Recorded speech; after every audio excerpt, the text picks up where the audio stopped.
On the last tape, you mentioned that when you were a disc jockey, you were playing race records. Define what that term meant in those days. Okay.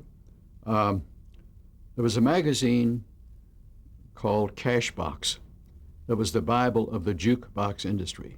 For young people, a jukebox was a machine that you put a nickel in and it played a record. And there was a category, mostly by black artists, which were called race records. And then, after a couple of years, they decided that didn't sound quite right, so they changed the name to sepia, S-E-P-I-A, which is sort of a brown tone that you see in rotogravure sections of newspapers. It just has a brown tone. And at that time, big bands had pretty much declined. This was after World War II, and small combos were coming in. And one of the combo was Illinois Jackette. And you didn't refer to an African American as black in those days. That was considered to be a demeaning term. They were called colored. And you can see how the terminology changed. And today, I think the word colored is a demeaning term. But what happened to the music is saxophones went out and pianos came in briefly with artists like Meade Lux Lewis, and it was called barrel house music. Then guitars started to be introduced, and it became rhythm and blues, and eventually became rock and roll.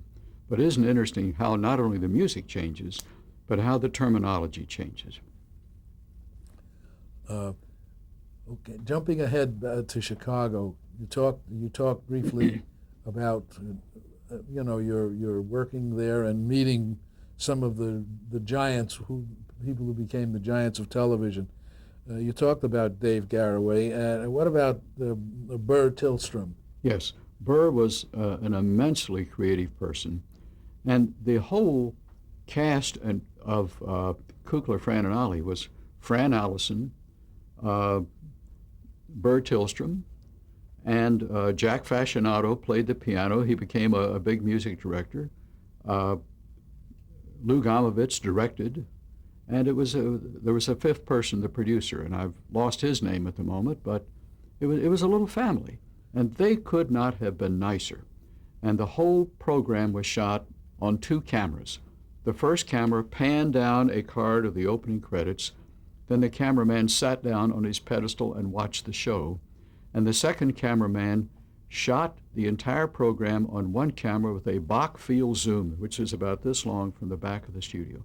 And he simply panned from person to person. And it was pretty funny.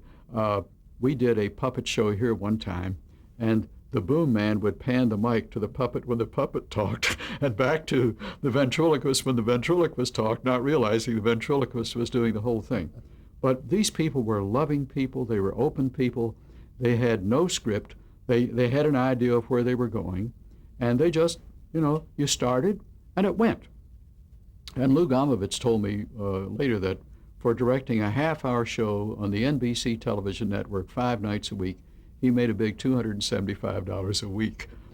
But a lot of those people back there, it was thrilling because we felt like we were giving birth to a new baby, helping something grow up.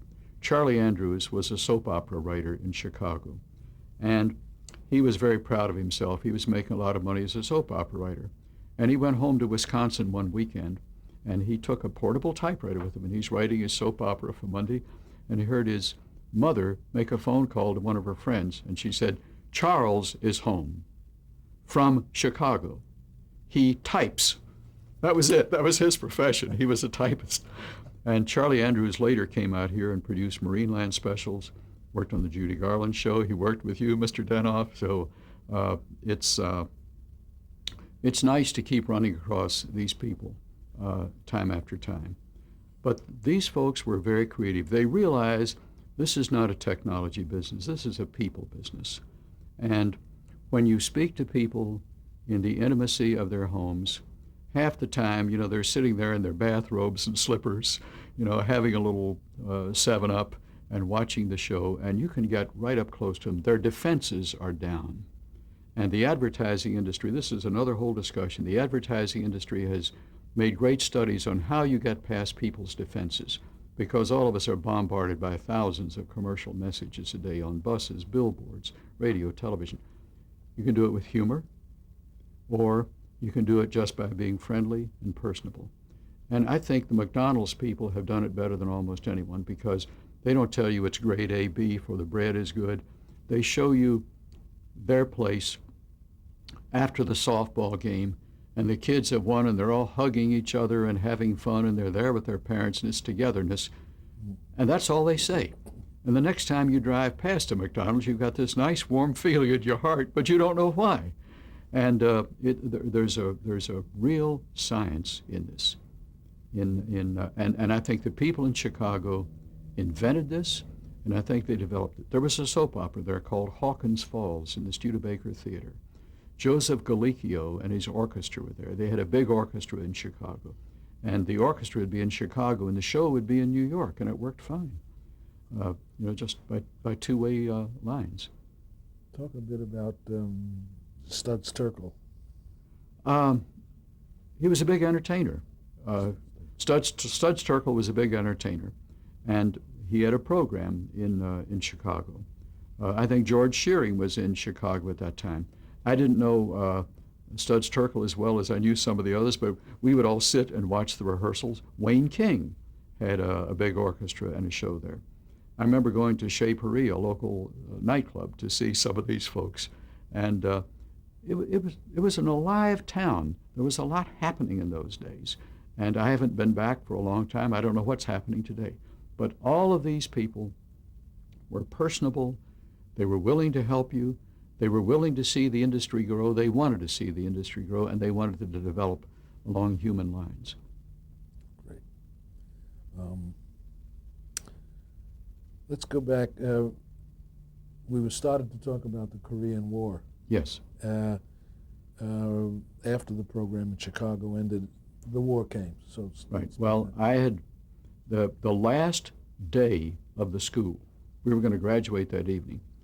And I'd gotten a call from the program director of WTAR-TV in Norfolk a week before saying, hey, we got a job open as a director. Do you want it? And I said, I'd like it, but we've got a little more school to go, and the school is so valuable. I'm learning so much. I don't feel that I want to quit. Besides, I got a job in radio here in Chicago. When it's over, he says, well, I can't keep the job open, so forget it. I said, fine. The day the school closed, he called and says, I've still got that job. Do you want it? And I said, yes.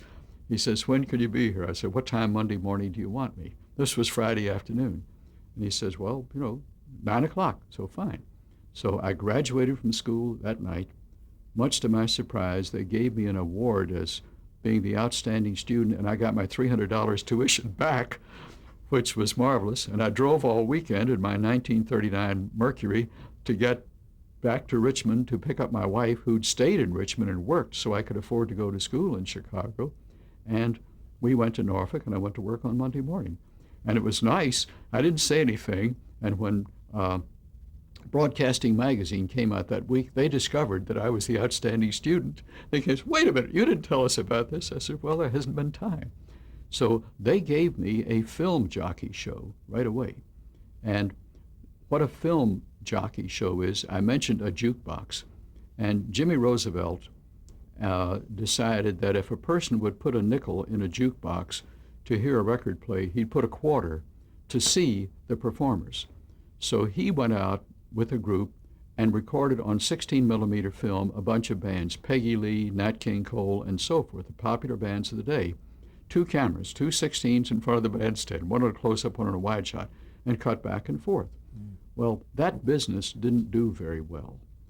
And a man named Lou Snyder, who was a syndicator, bought the library, sold it to stations, and I played Lou Snyder telescriptions, they were called. Today they're called music videos, and they're much more, they're much more complex. But that was in 1951. That was almost 50 years ago. And just as I didn't have sense enough to realize there might be a future in the race record business, I didn't realize there might be a future in the music video business. Besides, that's not what I wanted to do. So I've made some great decisions in my life. Now, to get to the Korean War, I got recalled to the service in January of '54. And the Army and the Air Force had just gotten divorced. And the Air Force, which previously had been called the Air Corps, decided, by God, we're going to do things right. We're not going to do it the way Army did. We're not going to have postmen driving tanks and cab drivers in the infantry. We're going to put a guy in a civilian occupation. So when they recalled me, I insisted I was a television director. I had a degree to prove it. I had a press book to prove it. I didn't say anything about engineering, or I wound up in Armed Forces Radio. And so they sent me to San Antonio, Texas. And for 6 weeks, I went around and took inventory in the bathrooms and the offices, counting the furniture all over the base. And finally, I was assigned to the 1354th Video Production Squadron at Lockheed Air Terminal in Burbank, California. That was the Air Force's first television unit, and our job was to show the Air Force how television could be used. And we bought our equipment out of the RCA catalog, had to wait 6 months for its delivery, bought 3 big post office buses, 45-foot buses, and we put our equipment in one, and the second was a carrier for the equipment, and the third was a personnel carrier. Videotape had not come along, so we had a GPL, General Precision Lab, 16-millimeter kinescope recorder. It was simply a 16-millimeter film camera set up in front of a television set, and you photographed off the monitor of the set. We put this together. While we were waiting for the equipment to come in, we had nothing to do. So I knew a person at ABC and called him, and he got permission for us to bring a group of people over and watch them do television shows there. Space Patrol, shows like this, and some very good theatrical performances that were over there. So again, this was another internship, sort of to see how things came on. But the Air Force television unit, once we got our equipment put together, toured the United States showing Air Force installations how to use television. We went to San Rafael, to Hamilton Air Force Base, and there was a radar station up on Mount Tamalpais. And we were able to show them that you could send that radar picture back down to Hamilton Air Force Base and take 300 people off the mountain. Because if you've got a group of people there, you've got to feed them, have a laundry, have housing, and so forth. We went to Cape Kennedy, and there was at Patrick Air Force Base, just south of the Cape, there was a big telescope called the Boston University Telescope. And when missiles were fired, they would track them, and there were 2 students, one cranked with a big crank, one moved the scope this way and one moved it up and down.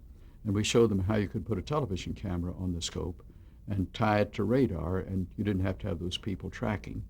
We went to Maxwell Air Force Base in Montgomery, Alabama, and in one afternoon, I directed 6 training films on how you work in a control tower. Control towers are very small. You can't get very many people in it at a time for training. So we put a television camera on the ramp outside the porch outside of the control tower, shooting in the window, and one on top to shoot the airplanes and one on the ground. And the examples would be, if you have a jet plane coming in running low on fuel, and you have one on the runway that's about to take off, and somebody declares Mayday, an emergency, who do you give the priority to? They were short, but they worked well. And then these kinescope recordings would be taken to Wright-Patterson Air Force Base at Dayton, Ohio, where there was a film lab and would be developed. And one of the things they said, while you're here, we have a device and we want to do a briefing for Congress. And how many people do you really have to do this? And I said, well, we have about 15 people in the crew. No, how many people do you have to have? What's the minimum? Because this is a classified device. I said, well, you need a cameraman, and I guess the cameraman could do the lighting, and you need one person in the truck who can open the microphone and roll the kinescope recorder, and probably a third person, a video operator. So that's the way we did it. And the day we went to shoot, and I said, well, could I see this device? You know, I'd like to see how much lighting you need and so forth. And they said, Lieutenant, when the Chinese communists capture you, they can't make you tell something that you don't know. Now, can they? So I said, no, I guess you're right.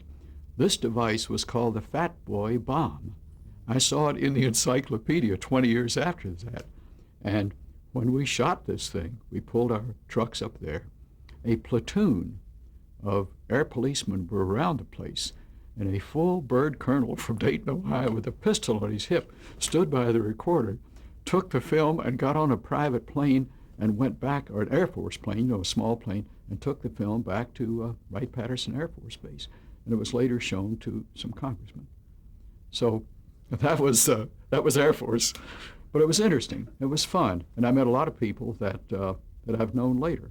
I was the second officer assigned to the unit, so I was adjutant, which means you're in charge of the paperwork. And as adjutant, you're given extra duty. I was also laundry, morale, voting, and VD officer. I mean, you get these extra jobs.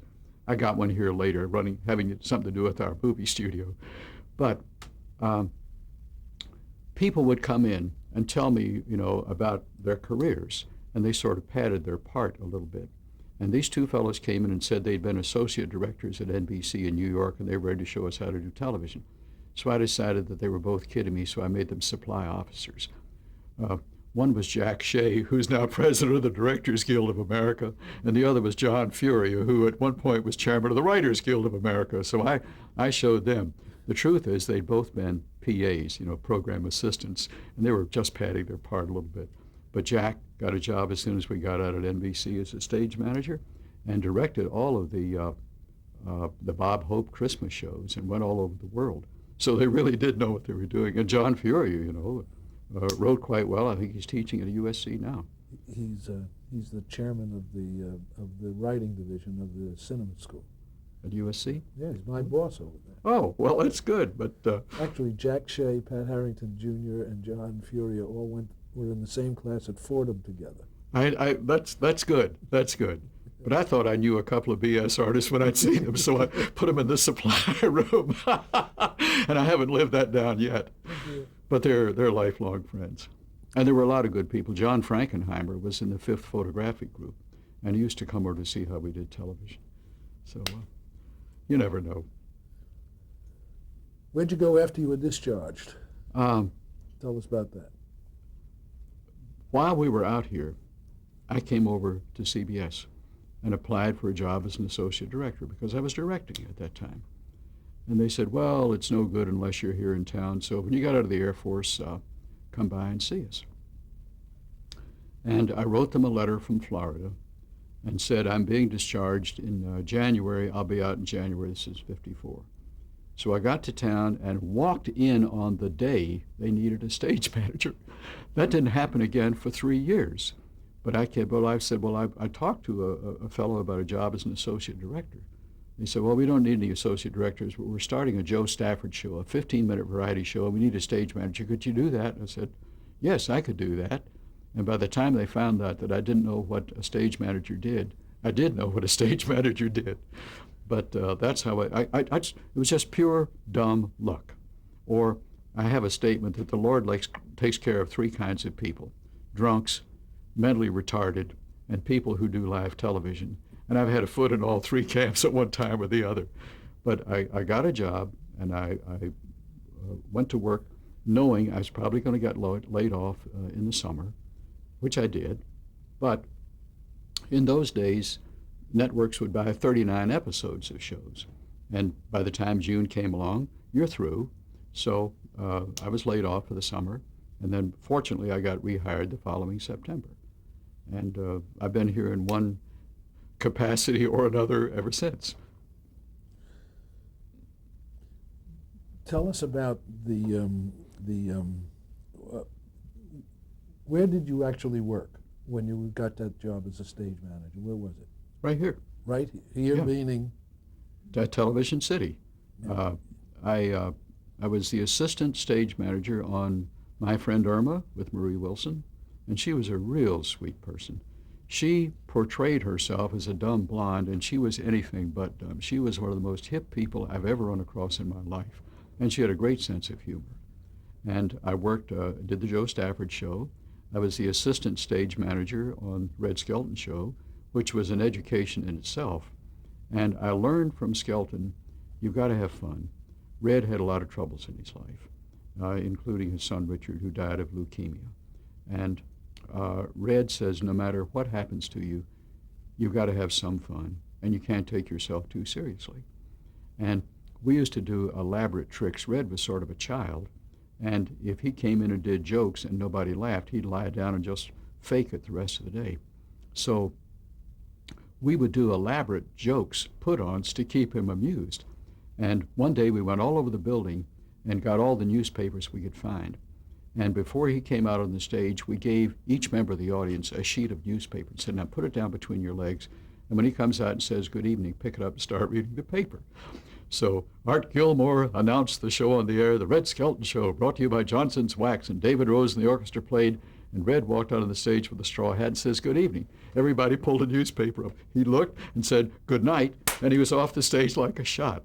And he was so pleased with himself for having done this comeback that he rolled on the floor and laughed so hard he wet his pants. I mean, that kept him going, though. You had to play with him, and that's the way it is with a lot of performers. That's why audience shows work so well, because the audience stimulates the performers, and they do an excellent job for that reason.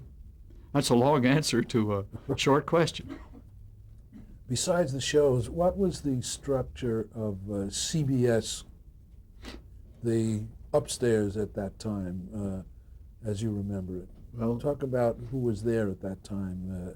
Harry Ackerman was our chief programming person, and a man named Fred Ahern had a job that now reports to me. And there was a man named H. Grant Tice who was in charge of operations on the West Coast. Mr. Tice is still alive. And there was very close connection between the executives and the shows. And they would frequently come down to the stages just to see the talent and to keep in close contact with them. And through the years, we've had a number of people. Perry Lafferty was here for a period of time, Fred Silverman, Bud Grant, Kim LeMasters, and of course Leslie Moonves is president of the entertainment division now.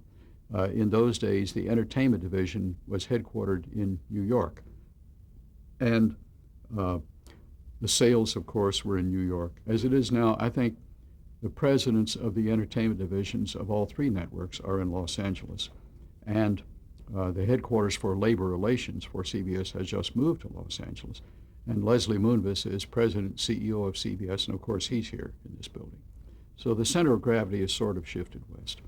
Back in '54, the big bosses of CBS and who ran the company for many years were in New York City. Yes. You probably didn't have much communication with them, but they were imposing people, weren't they? Talk Yes. about them. Well, Oscar Katz was I guess he was the head of programming for the network.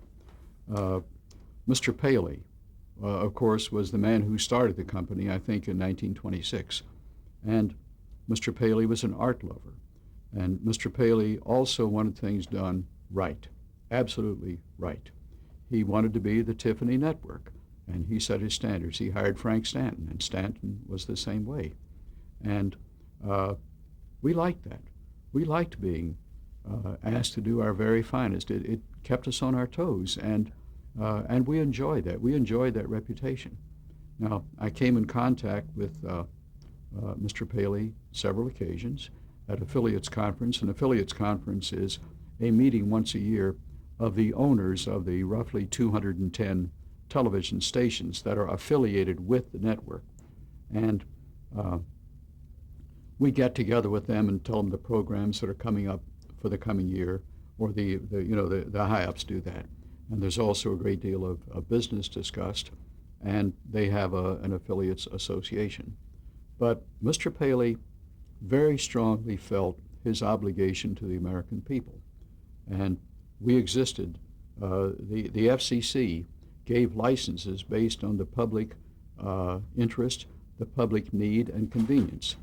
And the networks were very conscientious about providing public service time and providing religious programming, public affairs programming, covering political events.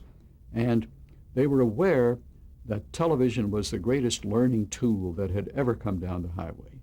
And in about 1965, when satellites came along and we could have this instant worldwide communication, that was really something.